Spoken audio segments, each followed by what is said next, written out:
como si nos diera pena a los católicos de Colombia hablar del sentido y el alcance de la fiesta de ayer, la fiesta de las velitas, y las velitas por aquí, las velitas por allá, hermosas las velitas, pero ¿en honor de quién y por qué las velitas? Alejandro Ordóñez Maldonado, muy buenos días. Muy buenos días, doctor Londoño, ¿cómo le va? Muy bien, señor, y muy entusiasmado con que usted nos cuente desde el punto de vista de nuestra fe y de nuestro amor infinito por aquella por la que se encienden las velitas. ¿De qué se trata eso de la Inmaculada Concepción? Gracias, doctor Londoño. Bueno, recordemos que el 8 de diciembre de 1854, el Papa Pío IX expide una bula, la bula Ineffabilis Deus, con el consentimiento de todo el episcopado de la Iglesia, para definir, o donde se definió solemnemente como un artículo de fe, la concepción inmaculada de María Santísima.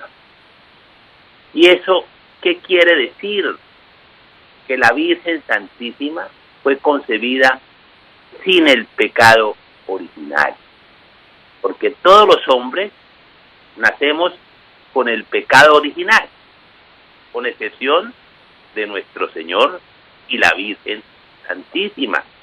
Pero Cristo no lo contrajo, pecado original, por un derecho de su naturaleza, porque era Dios.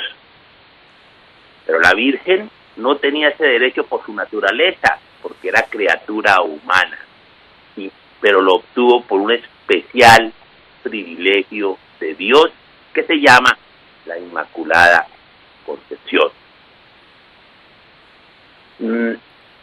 Recuerdo, y le leo acá lo que nos enseña el Catecismo de San Pío X sobre el tema, cuando pregunta por qué otorgó Dios a la Virgen Santísima ese privilegio. Lo otorgó porque le convenía a la santidad y majestad de Jesucristo que la Virgen, destinada a ser su madre, no fuese ni por un instante esclava del demonio.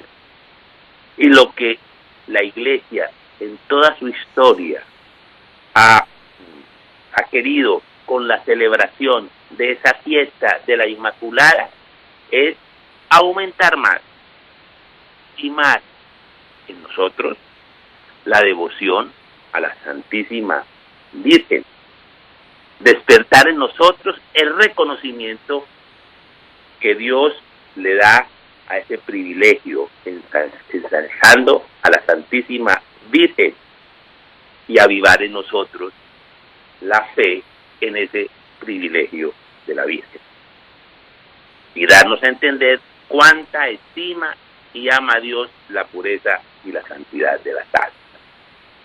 Pero es importante observar cómo que es un tema que es elemental, pero valdría la pena recordarlo, como la consecuencia del pecado original en la naturaleza humana, quedó la naturaleza debilitada como consecuencia del pecado original, inclinada al mal. Quedamos sometidos a la ignorancia, al sufrimiento, a la muerte. Las pasiones se rebelaron contra la voluntad contra la razón, y la razón contra Dios. Nacimos despojados de los dones sobrenaturales, de la gracia y del derecho al cielo. Pues bien, la Virgen fue preservada de todo eso.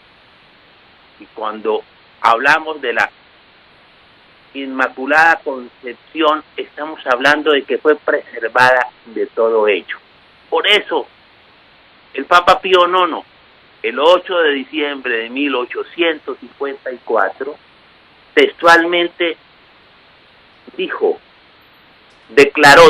declaramos, afirmamos y definimos que ha sido revelada por Dios y de consiguiente que debe ser creída y constantemente por todos los fieles, la doctrina que sostiene que la Santísima Virgen fue preservada, inmune de toda mancha de culpa original, en el primer instante de la concepción, por singular privilegio y gracia de Dios omnipotente, en atención a los méritos de Jesucristo, Salvador del género humano. Textualmente, leo la parte declaratoria de esa bula.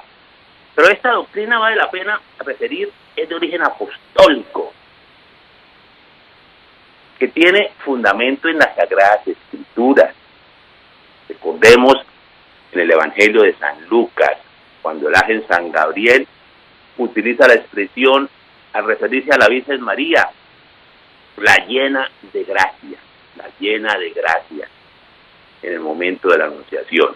Y en la tradición también se encuentra el fundamento de esta declaración. Solamente cito dos textos. Uno es San Efrén de Mesopotamia, 373, donde habla que no hay en ti, oh Señor, y tampoco en tu madre mancha alguna. Y lo mismo San Agustín de Hipona habla textualmente: cuando se trate de pecados, no quiero referirme a la Virgen María. Pero es que eso, en la historia de la Iglesia, desde el siglo VII, encontramos celebraciones litúrgicas en los ambientes monacales de la Palestina, dándose el nombre de Concepción de Santa Ana, en la España de San Ildefonso, el famoso obispo de Toledo, pues gran propulsor de la Inmaculada.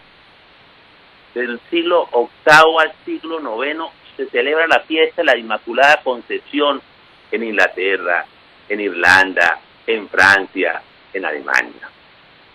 Y vale la pena aquí reconocer, resaltar, traer a colación cómo fue la orden de los franciscanos, la principal propagadora a la doctrina y fiesta de la Inmaculada. De ahí que la difusión geográfica de la orden franciscana se tradujo también en la difusión de la fiesta de la Inmaculada Concepción. No así los dominicos, no fueron muy eufóricos en ello. Ellos hablaban era de la santificación de María en el seno materno.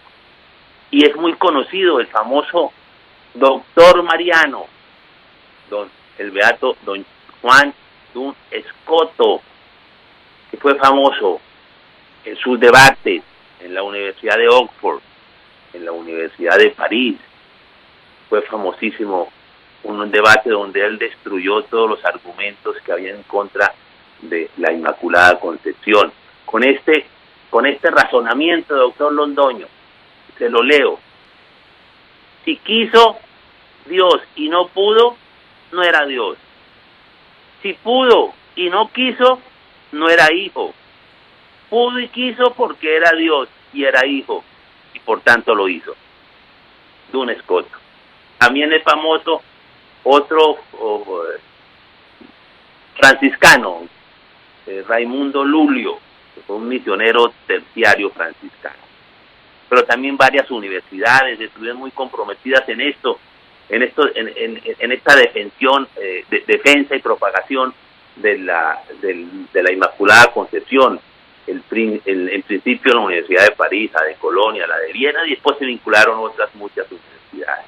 Antes de la declaración del dogma, los papas Sisto IV, Paulo III, San Pío V, Inocencio VII, Alejandro VII, Clemente XIII, Clemente XI, Gregorio XV, Paulo V, tienen preciosos documentos sobre la Inmaculada Concepción.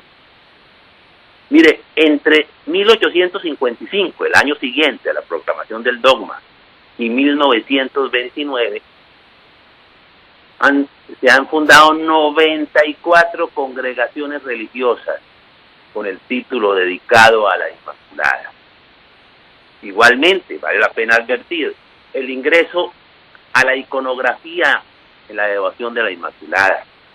Solamente algunos españoles, Velázquez, Rivera, que es el más popular imagen de la Inmaculada, Murillo, Zurbarán, incluso el mismo Concilio de Trento, en la discusión, el tratado sobre el pecado original, se aclara que no comprendía el pecado original a la Inmaculada Virgen María. Pero incluso las monarquías, Carlos III como rey de España proclamó a la Inmaculada como patrona de todos sus dominios, incluyendo por supuesto Hispanoamérica.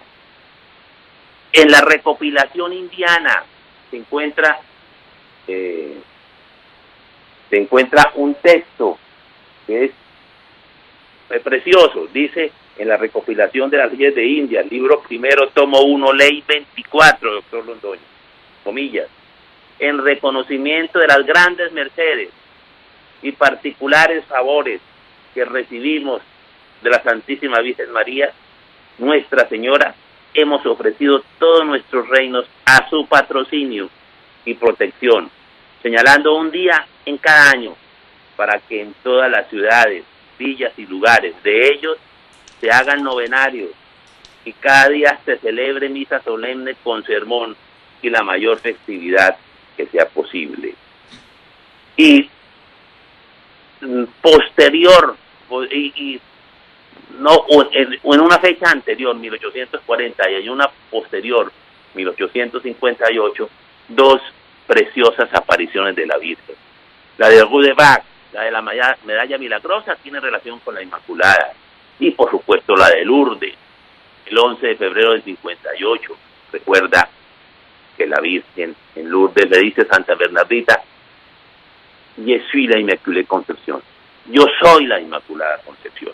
Bueno, doctor Fernando, y previo a la declaración del dogma, porque todo esto fue previo a la declaración del dogma, pero previo a la declaración del dogma, la noche anterior a la declaración de todo el pueblo romano salió con velitas para pedirle al pontífice que se declarara ese dogma. Y de allí nos viene nuestra tradición de prender las velitas. Y, pues bueno, yo creo que ese es un resumen un poco apretado, pero que nos explica y señala claramente cuál es el sentido de la celebración de las velitas. La noche de las velitas, pidiéndole al pontífice que declare la Inmaculada Concepción como fue declarada, y desde entonces y desde siempre María fue concebida sin pecado original. Es un dogma para los católicos. Ese es el día de las velitas, y cuánto le agradecemos, doctor Ordóñez, que nos haga esta síntesis apretada pero hermosísima de la fiesta que estábamos celebrando, las velitas. Nadie, que yo sepa, habló ayer de la Inmaculada Concepción y de lo que ello significa para el corazón de todas, de todos. María es nuestra madre y nos espera en el cielo. Doctor Alejandro Ordóñez Maldonado, un abrazo muy estrecho y gracias por estar con nosotros en la Hora de la Verdad. Gracias a usted, doctor Londoño. Un abrazo. Alejandro Ordóñez Maldonado, la fiesta de la Inmaculada Concepción, el día de las velitas, tiene ese alcance. ¿Cuántos prendieron una velita acordándose de la Virgen? Dios mío, elevemos el corazón y digamos que las velitas que encendimos, las encendimos en homenaje a la Madre nuestra, nacida sin pecado original. Bueno, queridos amigos,